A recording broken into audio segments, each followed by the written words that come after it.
Welcome to another episode of My Weird Prompts, an AI-generated podcast featuring the random prompts of Daniel Rosehill as answered by a revolving cast of friendly AI characters. Join us for deep dives into AI, technology, and whatever other random thing Daniel finds fascinating today. Subscribe on Spotify or your favorite podcatcher. Now, today's episode. This episode was generated using artificial intelligence. Please verify facts. Here's Daniel's prompt. Hey there, Herman and Corin. So we talked about my home networking issues lately over the weekend that thankfully got resolved eventually. And, whenever you speak to your ISP, you're going to get hopefully technical support, but certainly a sales pitch. The sales pitch that we get in Israel now is typically, you're on this connection. Do you want a better connection? And sometimes I think they definitely try to sell you stuff that you don't need. But sometimes I feel like they're trying to nudge you towards things that do make sense. So in this case, the lady who was helping me get our new router back and up and running said, you could be on 2.5 gigabits per second. I spent a lot of time trying to work around DSL internet in Israel. It took years before, and calling every ISP in the country before we got fiber. So my brain has a hard time grappling around the fact that, wait, there can be faster than 1 Gbps. So she insists that this faster line is available and I'd be able to get it. So I said, oh, that's great. Now, with Ethernet, of course, everything between your computer, in order to avail of a higher connection speed, everything between your computer and where the internet's coming in is a potential bottleneck or a speed bump, including the cables and including any switches. So I have a few of each, unfortunately. So I went looking out on the as to what the different Ethernet cables, the standards are, which ones can do 2.5. Cat6 is the answer to that question. And then it was which switches I had. They're gigabit, so I need to see how much a 2.5 switch costs. And what about wireless? So wireless is also something that I want to upgrade, and because we have a much more complicated home network than I ever anticipated having with Zigbee and smart devices, and it's a very basic TP-Link mesh system that doesn't really have very much flexibility for that kind of networking at all. So I have a whole kind of laundry list of little upgrades that like most things, I try to do them, one at a time, so it's never a massive financial blow at once. So that's kind of what I was doing. I was planning out. I just opened a Google Doc and I said, all right, these are all the things that I want to upgrade in our home network. And as I was doing that, I was thinking, hang on a second. I don't want to end up in the same situation as I did when I bought these 1 Gbps switches, not thinking that just a year later, there could be even faster Ethernet available. And likewise for Wi-Fi, if I go and buy a new mesh network that supports Wi-Fi 7, you don't want to find that Wi-Fi 10 is available next year, and you've got your old museum pieces in your network. So what I'm trying to ask is, I haven't been keeping up to date with the latest developments in the Wi-Fi standard from Wi-Fi 5, 6, 7. My overall philosophy is generally that some stuff is oversold, but in the context of fast internet downloads, it actually does help me because of my IoT things and my my AI things and my content creation. AI models can involve downloading 10 or 20 gigabytes easily. So a very fast internet connection is actually one of the few, or AI is one of the few cases I think that a really fast internet connection can actually be useful. I would say for most people watching Netflix, there's no point. And the upload speed would be helpful as well. So Herman and Corin, 2026, before I go and buy a piecemeal solution, what do you think would be a good Ethernet to buy? Should we all be buying cable category 8 out of the door at the moment? And should I be looking for whatever comes out? I don't even know what comes past 2.5 Gbps. My brain hasn't yet grappled with even faster connection speeds. But what would you recommend is a good baseline for someone looking to upgrade their home network and not have to do this process once every couple of years? It's unsustainable and it also costs a lot of money. Thanks, Herman and Corin. Over to you. Happy New Year, Herman. I cannot believe it is already January 5th, 2026. It feels like just yesterday we were worrying about the Y2K25 bug that never actually happened. Happy New Year, Corn. I'm Herman Poppleberry, and honestly, I am still a little disappointed that the digital apocalypse was so quiet. But you know what is not quiet? Our housemate Daniel. He's been pacing around the living room all morning talking about fiber optics and throughput. He finally sent us a voice prompt about it because he wants to overhaul the entire house network. Yeah, I heard him talking to the internet service provider yesterday. It sounds like they offered him a 2 and a 5 gigabit per second symmetrical line, and now he is spiraling into a deep dive of hardware specs. He is worried about future proofing. He does not want to be back in this position in 2028 or 2030. It is a classic trap, is it not? The incremental upgrade cycle. You buy the 1 gigabit switch, then 18 months later you want 2.5. Then 5 gigabit becomes affordable, and suddenly you are staring at 10 gigabit gear, wondering where your life savings went. But Daniel specifically mentioned downloading large artificial intelligence models. That is a very real use case in 2026. These local models are getting massive. They really are. If you are running a local 400 billion parameter model and a new weights file drops, you are looking at hundreds of gigabytes. On a standard 1 gigabit connection, you are waiting around for 20 or 30 minutes. On a 2.5 or 5 gigabit line, that becomes a coffee break. So, let us help him out. Let us talk about the physical layer first. The cables. Daniel asked if we should all be moving to category 8 Ethernet cable heads right now. See route of the... Oh, I've been waiting for someone to ask me this. The short answer is no. The long answer is absolutely not, and you might actually make your network worse by trying to be too fancy. Here is the thing most people do not realize about Category 8. It was designed specifically for data centers. We are talking about short runs of maybe 30 meters or less to connect servers within a rack or between adjacent racks. It is rated for 40 gigabits per second, which sounds amazing on paper, but it is incredibly stynific. Wait, why would it make the network worse? That seems counterintuitive. If it is rated for higher speeds, should it not just be better across the board? You would think so, right? But Category 8 cables are almost always shielded. They use something called SFTP, which stands for Screen Foiled Twisted Pair. If you use a shielded cable but you do not have shielded jacks and a properly grounded patch panel and switch, that shield can actually act as an antenna. It picks up electromagnetic interference from the environment and has nowhere to dump it.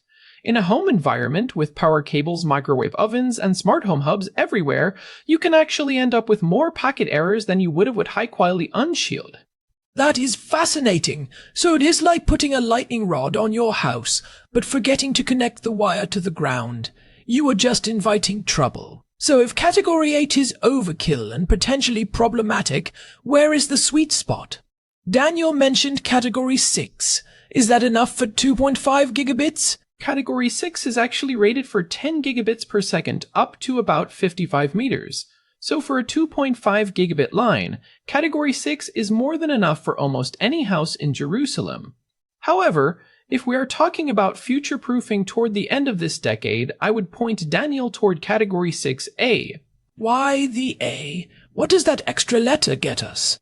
The A stands for augmented. Category 6A is rated for 10 gigabits per second all the way up to 100 meters. More importantly, it is designed to reduce crosstalk between cables. If Daniel is pulling multiple lines through the same conduit in the wall, Category 6A is going to give him a much cleaner signal. It operates at 500 megahertz, which is double the frequency of standard Category 6. It is a bit thicker and harder to bend around corners, but it is little who a trail. Okay, so Category 6A for the walls. But what about the switches? This is where I see Daniel getting frustrated. Most of the consumer gear we see is still stuck in the 1 gigabit era, or it has one single 2.5 gigabit port and the rest are slow. If he wants a 2.5 gigabit baseline across the whole house, what does that look like in early 2026? The market has finally shifted in the last year. We are seeing a lot of unmanaged 5-port and 8-port switches that are fully 2.5 gigabit across every port for under $100. But if Daniel really wants to future-proof, he should look for a switch that has at least 2 SP Plus ports. SFP Plus. Remind me why that matters for a home user. It is about flexibility. SFP Plus ports are those little rectangular slots where you can plug in different modules. You can plug in a copper module for an Ethernet cable, or you can plug in a fiber optic module. This allows you to create a 10 gigabit backbone between your main rooms. Imagine Daniel has his main router in the living room and his workstation in the office. If he connects those two rooms with a 10 gigabit fiber link using SP+, if he connects essentially alternative till 1000 uur. But that I like that analogy. The main artery. It reminds me of what we discussed back in episode 273 when we were looking at those lightweight Linux router alternatives. If you have the software to handle the routing, but your physical ports are the bottleneck, you are just wasting CPU cycles. Exactly. And speaking of bottlenecks, let us talk about the AI models Daniel mentioned. He is right that this is one of the few things that actually justifies these speeds. Most people think they need fast internet for Netflix, but a 4K stream only takes about 25 megabits per second. You could run 100 4K streams on a 2.5 gigabit line and still have room to spare. But downloading a new version of a local LLM, that is a raw data dump, if it is puzzling shit from... And it is not just the download, it is the distribution. If he has a dedicated server in the basement running the models and he wants to access them from his laptop in the kitchen, that internal network speed becomes the limiting factor for how fast the model responds, especially if he is using RAG, or Retrieval Augmented Generation, where the system has to scan through large local databases of documents. That is a great point, Corn. We often forget that the network is not just for the internet, it is for the local cloud we are all building in our homes. Daniel has his Ziggy sensors, his smart lights, and his local AI. It is becoming a very busy environment. Remember episode 263 where we talked about those DIY smart home status lights? Even those little devices add up. They really do. It is like 1,000 tiny voices all talking at once. Let us take a quick break to hear from someone who definitely has a lot of voices in his head. Are you worried that your neighbor is stealing your Wi-Fi through your walls? Are you tired of your Ethernet cables, feeling limp and uninspired? Introducing Larry's Turbo Liquid Ethernet Grease. Just a dab of this patented neon green synthetic sludge on your RJ45 connectors will lubricate your data packets, allowing them to slide through the copper wires with up to 40% less friction. It is made from recycled lava lamps and secret government electrolytes. Warning, may cause skin irritation, blue sparks, and an inekfrgliat drachits. What a tibba dog! Thanks, Larry. I am fairly certain that putting grease in your Ethernet ports is a great way to ensure you have 0 gigabits per second. I am almost positive that would void every warranty Daniel has. Please, Daniel, if you are listening, do not buy the grease. So, back to reality. We have talked about Category 6A cables and switches with SFP Plus backbones. But Daniel also mentioned Wi-Fi 7. This is the big buzzword of 2026. Is it worth the premium right now, or is it still just marketing fluff? Wi-Fi 7 is actually a massive leap, but it is one of those things where you need the whole ecosystem to see the benefit. The headline feature is something called MLO, or multi-link operation. In older versions of Wi-Fi, your phone would connect to either the 2.4 GHz band, the 5 GHz band, or the 6 GHz band. It could switch between them, but it only used one at a time. Wi-Fi 7 allows a device to connect to multiple bands simultaneously. So it is like having a multi-lane highway instead of a single-lane road. Precisely. It can send data across all 3 bands at once. This drastically reduces latency and increases reliability. If there is interference on the 5 GHz band from a neighbor's router, the data just flows through the 6 GHz band without dropping the connection. For someone like Daniel, who is doing a lot of real-time interaction with AI, or maybe some high-end cloud gaming, that latency reduction is actually more important than the raw speed. But he mentioned he has a basic mesh system right now. If he wants to move to Wi-Fi 7, he is looking at a pretty significant investment. Those 3-node mesh systems for Wi-Fi 7 are still quite expensive in early 2026. They are, and here is the gotcha that people forget. If you buy a Wi-Fi 7 mesh system, but you connect the nodes to each other wirelessly, you are using up a huge chunk of that bandwidth just for the nodes to talk to each other. This is why we call it wireless backhaul. If Daniel really wants to future-proof, he needs to use the Category 6A cables we talked about to connect the mesh nodes back to the main switch. That is called wired backhaul. Right, so the wireless is just for the last mile to the phone or laptop, but the heavy lifting between rooms is done by the copper. That makes total sense. It is like having a high-speed train between cities, but taking a taxi to your final destination. Exactly. If he wires the house with Category 6A, he could even stick with a high-end Wi-Fi 6E system for another year or two and still get incredible performance because the backhaul is not congested. But if he has the budget, Wi-Fi 7 is the first wireless standard that truly rivals a wired connection in terms of feel. I want to go back to something Daniel mentioned about the ISP sales pitch. Here in Jerusalem, they are pushing these 2.5 gigabit lines hard. But I wonder about the second-order effects. If everyone on the block upgrades to 2.5 gigabits, does the ISP's actual infrastructure hold up? Or are we just paying for a bigger pipe that is empty at the source? That is the million-dollar question, Corin. Most consumer fiber is based on something called GPON or XGS-PON. It is a shared medium. That fiber line coming into the building is shared among multiple neighbors. In the past, with 1 gigabit lines, it was rare for everyone to be maxing out their connection at the same moment. But as we move into this era of massive AI downloads and 8K video streaming, the oversubscription ratio of the ISPs, Stasnitz, So we might see more congestion during peak hours, even if our local hardware is top-notch. possibly. But the good news is that XGS-PON, which is what most of the new 2.5 and 5 gigabit services use, has a total capacity of about 10 gigabits per second down and 10 gigabits up per splitter. Usually, that is shared between 32 or 64 households. In a dense city like Jerusalem, you might feel it on a Friday night when everyone is home. But honestly, for Daniel's use case of downloading AI, I nate when that work is I'd open the track. Let us talk about the hardware at the edge. Daniel's computer. Even if he has the 2.5 gigabit line and the Category 6A cable and the fancy switch, if his motherboard only has a 1 gigabit Ethernet port, he is stuck. That is a very common bottleneck.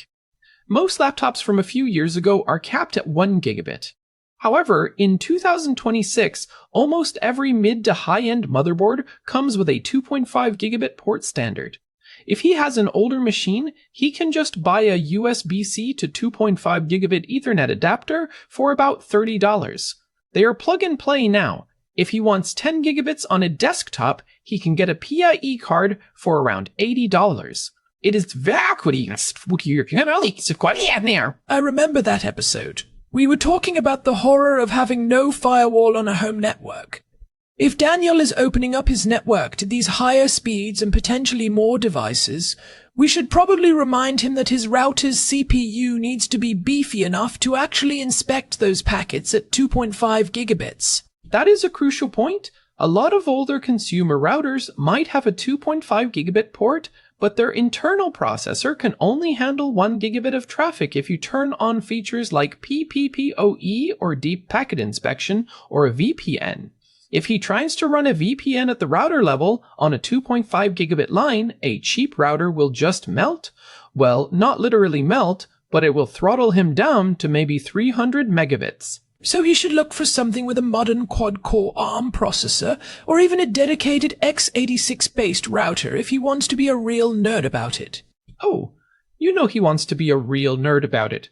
He is our housemate after all. I would suggest he looks at some of the newer prosumer gear that has come out in the last year. There are some great options that use the Intel N100 processors. They are tiny, low power, but they have 4 cores that can easily route 10 gigabits of traffic without breaking a sweat. Okay, so let us summarize the Daniel plan for 2026. Step 1. Category 6A in the walls. Don't fall for the Category 8 trap. Step 2. A switch with at least 2 SFP Plus ports for a 10 gigabit backbone. Step 3. Wired backhaul for his Wi-Fi nodes. Step 4. Check the ports on his actual devices and upgrade with adapters where needed. And step 5. Don't listen to Larry. Especially step 5. But here's a thought experiment. Imagine it is 2030. We have moved past 2.5 gigabits. Most homes have 10 gigabits. AI models are no longer downloaded. They are just streamed in real time as a utility. What does the home network look like then? Do we even have cables anymore? I think cables will always be with us for the high performance stuff. Physics is a tough opponent. Latency and interference are always going to be easier to manage in a copper or fiber line than through the air. But I think by 2030, we might see fiber to the room becoming a thing in high-end homes. Instead of Ethernet, you have ruggedized fiber optic lines running to every desk. That sounds expensive and fragile. It used to be, but the connectors are getting much better. There is a standard called hidden fiber that is basically a thin transparent thread you can glue along a baseboard. You can't even see it. It can carry 100 gigabits without any trouble. That is the ultimate future-proofing. But for Daniel, today, in January 2026, that is probably a bridge too far. Yeah, let us keep him grounded in reality for now. He still needs to finish setting up those smart blinds he bought last month. Oh, the ones that close every time a car drives by? Yeah, he might want to prioritize the network upgrade over the car detecting blinds. It is all part of the journey. I think the big takeaway for our listeners is that future-proofing isn't about buying the most expensive thing on the shelf today. It is about buying the thing that has the most headroom and the fewest proprietary traps. Category 6A is that thing for cables. SP Plus is that thing for switches. Well said, Korn, and it is also about understanding your own needs. If you aren't downloading massive datasets or doing high-end content creation, a 1 gigabit network is still perfectly fine. But for the power users, the weird prompt senders like Daniel, the world is moving fast. It really is. I am looking forward to seeing how his setup evolves. Maybe we can do a follow-up in episode 300 to see if he actually pulled the cables, or if he just bought more of Larry's grease. I will keep my fingers crossed for the cables. Me too. Well, that about wraps it up for today's deep dive. Daniel, thanks for the prompt. It gave us a great excuse to talk about shielded twisted pairs, which is Herman's favorite topic after breakfast. It is a very close second to shakshuka, I must admit. And to everyone listening, if you are finding these deep dives helpful, or if you just enjoy hearing Herman get excited about cable frequencies, we would really appreciate it if you could leave us a review on Spotify or your favorite podcast app. It genuinely helps other curious people find the show. It really does. We love seeing the community grow. You can find all our past episodes, including the ones we mentioned today, at myweirdprompts.com. There is a contact form there too, if you want to send us your own weird prompts. We are on Spotify as well, so make sure to follow us there for the latest updates. This has been My Weird Prompts, a collaboration between two brothers, a housemate with an internet obsession, and a very sketchy advertiser. Until next time, keep asking the weird questions. Thanks for listening. See you next week. Goodbye, everyone. And remember Category 6A, not Category 8. Unless you live in a server rack. Which Daniel might, if he keeps buying gear. Fair point. Bye! This episode was generated using Gemini Flash 3. Text-to-speech engine was Chatterbox Turbo. Thanks for listening to another episode of My Weird Prompts, an AI-generated podcast featuring Daniel Rosehill's AI prompts, as answered by a revolving cast of friendly AI characters including me, Cornelius the Sloth. Subscribe on Spotify or visit myweirdprompts.com.